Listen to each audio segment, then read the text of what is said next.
ఎక్కడో తెలియని వేదండి, ఏదో బాధ, సమాధానం దొరకట్లేదు. ఈ మాటలు మనం చెప్తూ ఉంటాం, సమాధానం కలగట్లేదు, సమాధానం లేదు అని. కానీ ప్రభు అంటున్నారు, మీకు సమాధానం కలుగునట్లుగా ఈ మాటలు మీతో చెప్తున్నాను. లోకంలో మీకు శ్రమ కలుగుతూ ఉంది, సమాధానం లేదని అనుకుంటున్నారా మీరు? ఎక్కడ నెమ్మది దొరకట్లేదు, నాకు సమాధానం రావట్లేదు అనుకుంటున్నారు. కానీ ప్రభు అన్నారు, లోకంలో మీకు శ్రమ ఖచ్చితంగా కలుగుతూ ఉంది, ఆయనను ధైర్యము తెచ్చుకొనుడి, నేను లోకమును జయించి ఉన్నాను. ఎందుకంటే లోకాన్ని ఎవరు జయిస్తున్నారు? అక్కడ నేను లోకాన్ని జయించాను. ఇక మీకు శ్రమ ఉన్నా ఆ శ్రమ నుంచి మీరు తప్పించబడతారు, విడిపించబడతారు, మీకు సహాయం కలుగుతుంది. ఎందుకంటే నేను ఆల్రెడీ లోకాన్ని జయించి ఉన్నాను.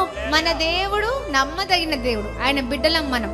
ఆయన జయించినట్లుగా మనం కూడా జయిస్తాం అన్నిటినీ. అవి ఏ పరిస్థితులైనా, ఏ పోరాటాలైనా, ఏ శ్రమలైనా, ఏ భయంకరమైన విపత్తులైనా జయిస్తాము. ఆ శక్తిని ప్రభు మనకిస్తారండి. ఆయనకు వచ్చిన విజయం ఏ రీతిగా ఉందో మనం కూడా అన్నిటిపైన విజయాన్ని సాధించగలుగుతాము.